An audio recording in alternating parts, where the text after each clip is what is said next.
오늘 본문에서는 서로 연결되고 있는 세 가지 주제로 나누어서 생각할 수 있는 내용을 다루고 있습니다. 첫째로 주님께서는 외식하지 말 것에 대해서 말씀하셨습니다. 둘째로 주님께서는 복음이 얼마나 절대적인 가치가 있는가 말씀하셨습니다. 셋째로 주님은 신자들에 대해서 철저하게 보호해 주실 것에 대해서 말씀하셨습니다. 이에 대해서 함께 살피고자 합니다. 첫 번째로 주님께서는 외식할 것에 대해서 주의하셨습니다. 1절에서 보니까 무리들 수만 명이 모였다고 기록합니다. 서로 밟힐 만큼 되었다고 합니다. 우리 전주 시내 인구가 60여만 명이라는 이야기를 들었는데요. 그 2000년 전에 수만 명이 어떻게 이렇게 모일 수 있는지 참 신기할 따름입니다. 이 수만 명이 모일 수 있도록 사람들을 끌어당기신 요소는 단연 말씀의 능력과 치유의 능력이었습니다. 수만 명이 몰려들 정도로 주님은 이스라엘 백성들에게서 크게 주목을 받고 계셨습니다. 이때 주님께서는 여기 모인 백성들에게 향해서가 아니라 주님을 또 비판하는 눈으로 바라보려고 하고 있는 바리새인들을 향해서가 아니라 바로 가까이에 있는 제자들에게 말씀을 꺼내셨습니다. 그것이 바로 첫 번째 대목인데요. 너희는 바리새인들의 누룩을 주의하라 이렇게 말씀하셨습니다. 즉 그들의 외식을 주의하라 이렇게 말씀하셨습니다. 바리새인들의 누룩이란 무엇입니까?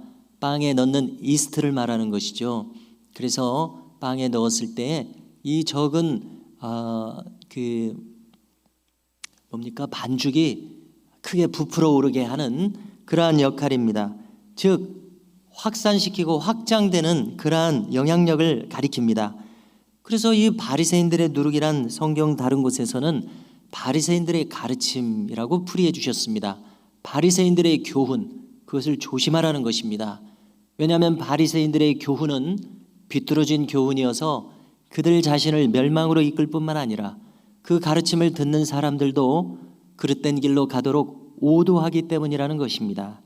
그래서 주님께서 다른 곳에서는 바리새인들의 가르침, 교훈을 조심하라고 하셨지만은 여기서는 보다 더 상세하게 외식을 주의하라 이렇게 가르쳐 주셨습니다. 바리새인들의 교훈을 따르다가는 외식하는 자로 떨어지고 만다는 것입니다. 바리새인들처럼 그러한 자리로 떨어지고 말기에 그들의 누룩 곧 외식을 주의하라 말씀하셨습니다. 외식이라고 하는 것은 무엇입니까? 말 그대로 한자말 그대로 겉을 꾸미는 것입니다.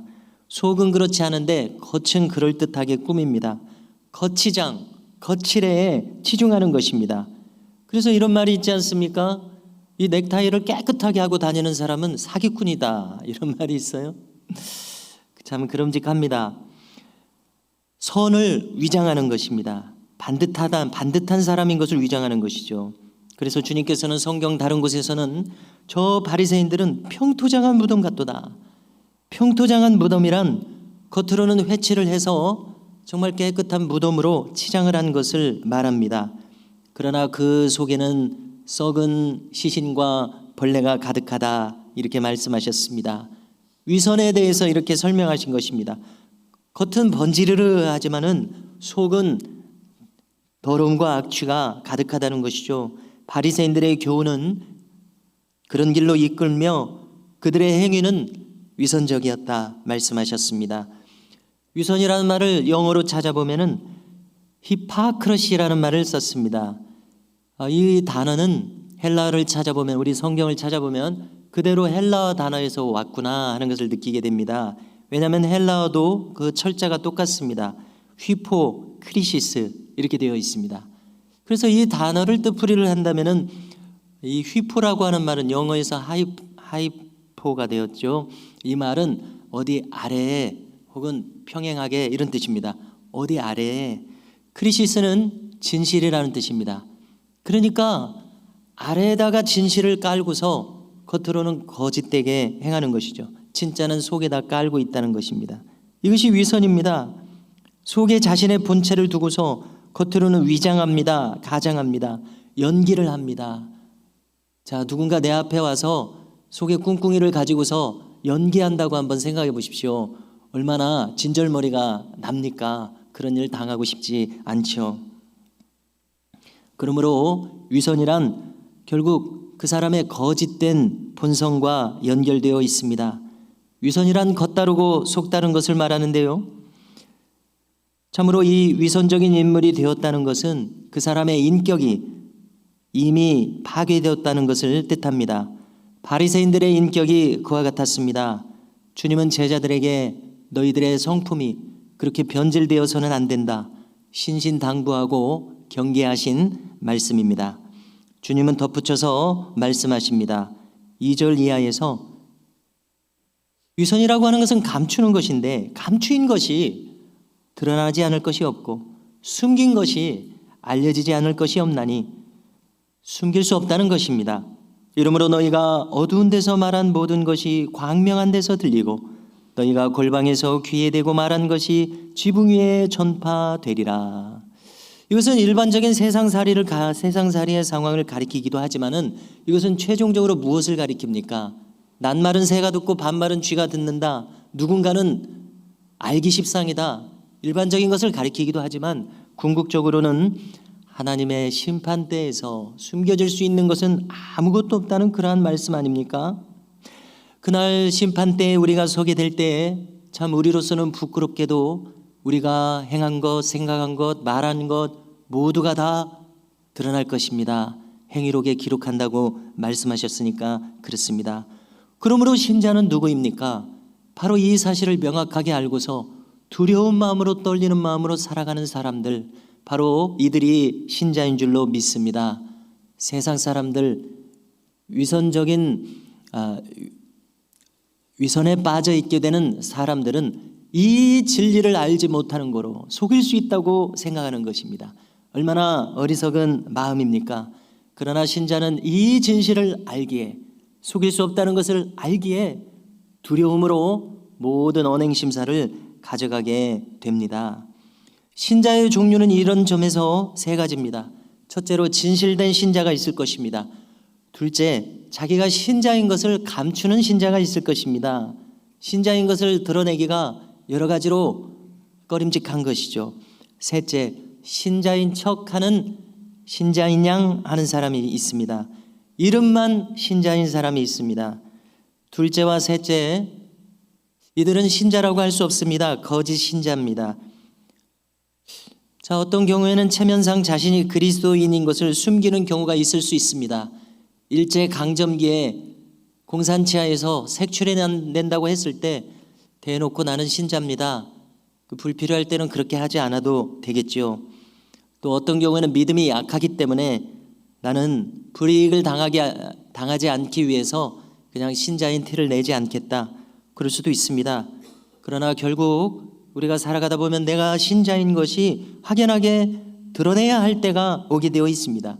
그때 그 결정적인 때에도 나는 아닌 척 가장한다면은 그 결정적인 순간 자신의 신자됨을 저버리는 것이 될 수밖에 없습니다. 내가 긴지 아닌지를 드러내야 할 결정적인 그때 당당하게 나의 신자됨을 드러낼 수 없다면 그 인물은 거짓 신자일 수밖에 없습니다. 왜냐하면 신자는 지금 나에게 맞닥뜨려진 이 상황과 사건, 사람에 대해서 책임을 지는 자이기 때문에 그렇습니다. 어디 피할 데가 없습니다. 그러므로 주님께서는 이어지는 내용에서 이렇게 말씀하십니다. 오늘 본문 뒤에 이어지는 8절을 읽어드리면요, 누구든지 사람 앞에서 나를 시인하면 인자도 하나님의 사자들 앞에서 그를 시인할 것이요, 사람 앞에서 나를 부인하는 자는 하나님의 사자들 앞에서 부인을 당하리라 말씀하십니다. 어떤 참된 신자가 하나님 앞에서도 위선적인 태도를 가질 수가 있겠습니까? 버젓이 하나님 앞에서도 그가 위선적일 수 있다는 것은 그가 하나님을 증거하지 않는 사람이라고 하는 증거가 됩니다. 그의 교만한 본성이 아직 깨어지지 않았다는 것을 증명하는 일이 됩니다.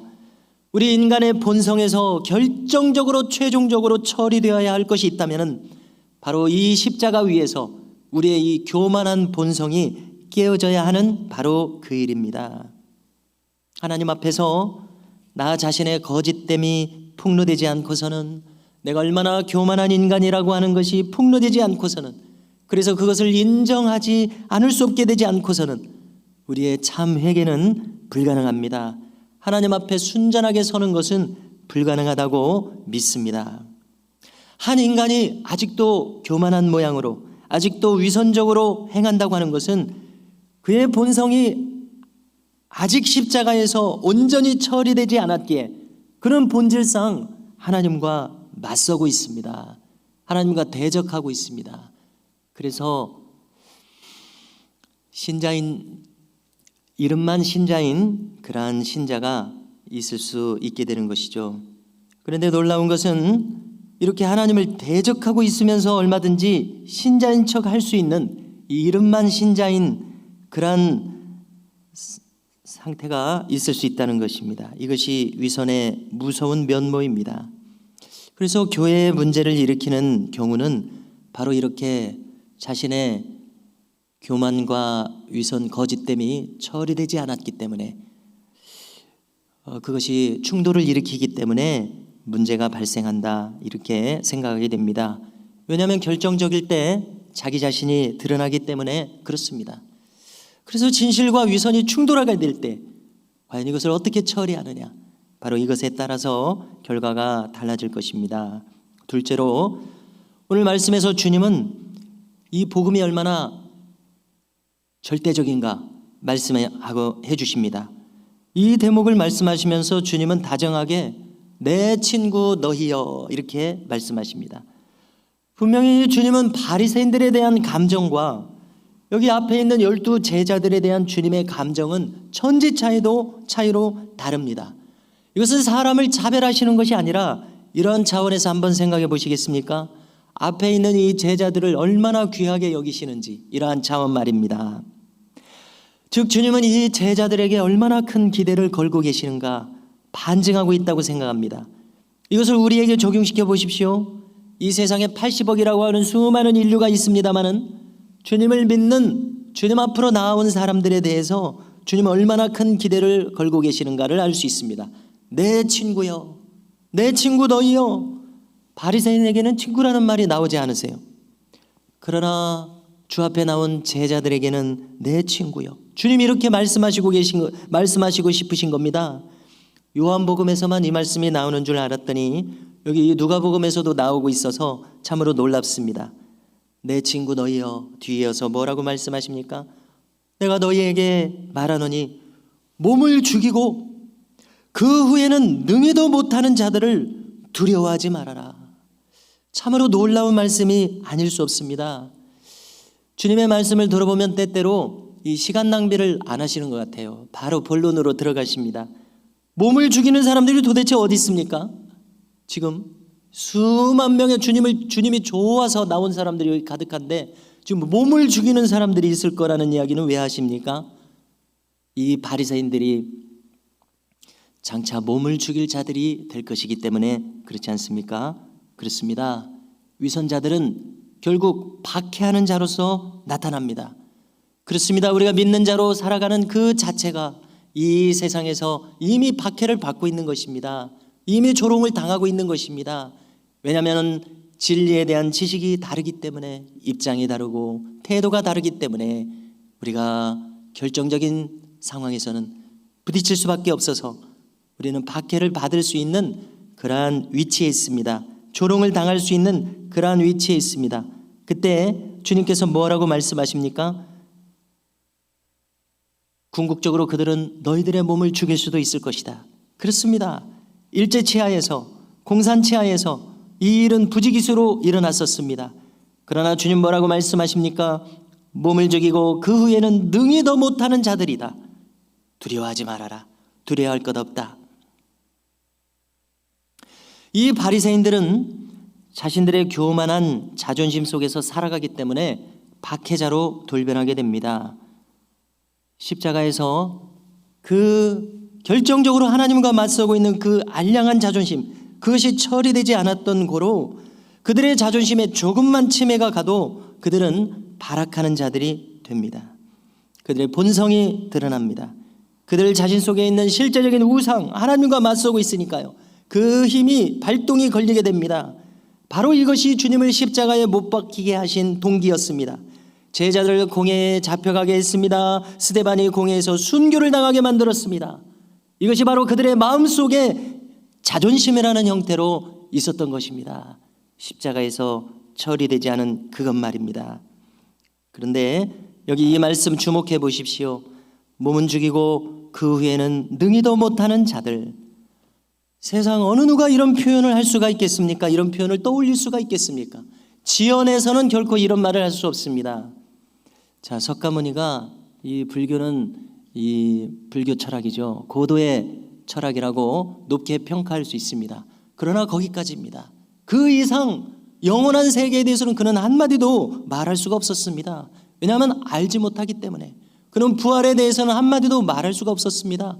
그러므로 그의 한계는 분명합니다. 그 이상의 진리에 대해서는 논할 수조차 없었다는 것입니다. 이슬람교를 생각해 보십시오.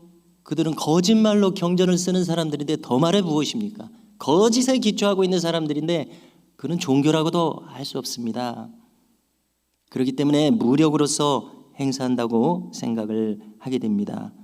그 여타 어떠한 종교나 토착신앙도 죽음 이후에 대해서 이렇게 분명하게 말하는 종교는 단연 없습니다. 왜 그렇습니까? 오직 죽음 이후의 세상을 만들어내신 창조주만이 이렇게 말씀하실 수 있을 것입니다. 죽음 이후에 대해서 자신 있게 말할 수 있는 사람은 아무도 없습니다. 간간히 임사체험의 보고가 있습니다마는 그 임사체험의 보고들은 우리가 단지 참고할 수 있는 수준이죠. 그것을 불변의 사실이라고까지 그렇게까지는 확인이 불가하므로 말할 수 없는 것 아니겠습니까? 오직 죽음 이후에 대해서 확실하고 분명하게 말씀하실 수 있는 분은 창조주이신 우리 아버지 하나님 뿐이시고 우리 주님 뿐이십니다. 그러므로 성경을 통해서 말씀해 주신 이 사실, 이 진리의 지식 얼마나 소중합니까? 부활의 생명력 오직 성경만이 증거하고 있습니다. 오직 기독교 신앙만이 죽음 이후에 대해서 분명한 지식을 가지고 있고 분명한 태도를 가지고 있습니다. 그러므로 성도 여러분, 우리도 이 주님의 말씀을 따라서 영생과 영벌에 대한 분명한 신앙을 정립하고 있어야 되겠습니다. 왜냐하면 이것은 진실이요 사실이기 때문에 그렇습니다. 이 기초가 없이는 우리의 신앙은 성립할 수 없습니다. 그러므로 주님은 죽음 이후에 더 이상 어쩌지 못하는 그들을 두려워하지 말고 무엇을 두려워해야 한다고 말씀하십니까? 하나님을 두려워하라 이렇게 말씀하고 계십니다. 셋째로 주님은 참 신자들에 대한 완전한 보호를 약속하셨습니다. 마땅히 두려워할 자를 보이리니 곧 죽인 후에 또한 지옥에 던져넣는 권세 있는 그를 두려워하라. 당연합니다. 두려워할 자는 한갓 사람들이 아닙니다. 저 바리새인들이 아닙니다. 세상의 권력을 쥐고 흔드는 저런 수준에 있는 사람들이 아닙니다. 신앙을 조롱하는 저 사람들, 그들을 두려워할 필요가 없습니다. 그들은 참 신앙의 내용과 가치에 대하여 무지함으로 박해하고 조롱하고 있습니다. 그러나 그 이상은 우리에게 위해를 가할 수 없습니다. 우리의 생명을 취할 수 있을지는 모르나 그 이유는 결코 그들의 소관이 될 수 없습니다. 영생과 영벌을 주관하시고 결정하시는 주권자이신 하나님이 죽음 이후에 모든 것을 주관하십니다. 그러므로 두려워할 바로 그분은 바로 하나님이심을 우리가 깨닫게 됩니다. 주님은 우리가 왜 두려워하지 말아야 하는지 대단히 상세한 예를 들어서 증명해 주고 계십니다. 참새 5마리가 한 아사리온에 팔리는 것이 아니냐. 여기서 이 참새는 서민들의 식량으로 사용되는 새였다고 기록해 주고 있습니다. 가난한 자들이 연명할 수 있는 식량이었습니다. 그런데 그 가격은 미미했습니다. 여기 이 아사리온이라고 하는 화폐는 로마 제국의 화폐입니다. 데나리온이라고 하는 화폐의 16분의 1인 것을 알 수가 있는데요. 즉 한 데나리온이 노동자의 하루 품삯인 것을 가지고서 계산을 해보면은 일당이 한 10만 원이라고 가정을 해보십시오. 그러면은 한 아사리온은 6천 원 정도에 해당했습니다. 그러니까 참새 5마리가 두 아사리온 약 12,000~13,000 원에 팔린다고 했으니까 참새 5마리는 한 마리는 한 2~3천 원 정도 하지 않을까 이렇게 생각합니다. 아주 적은 액수라는 이야기입니다. 자, 우리가 6천 원 정도 하면은 요즘 식당에서 한 끼 정도 가까스로 해결할 수 있는 수준인데요. 아주 미미하고 사소하다는 의미입니다. 그런데 주님 뭐라고 말씀하십니까? 이 소소한 참새 한 마리도 하나님께서 하나도 잊어버리지 않으신다고 말씀하십니다. 그리고 덧붙여서 너희에게는 심지어 머리털까지도 다 세신 바 되었다고 말씀하고 계십니다. 쉽게 말해서 하나님께서는 우리의 이 수많은 10,000개 이상 단위가 될 것 같은 이 머리털 하나까지도 주관하고 계십니다. 관리하고 계십니다. 그 말씀 아닙니까? 그러므로 두려워하지 말아라. 너희는 많은 참새보다도 더 귀하니라. 무슨 뜻입니까? 아주 작은 사건까지, 인간이 인지하지 못하는 어떠한 상황까지 하나님께서 주관하고 계시다는 말씀을 우리에게 해주고 계십니다.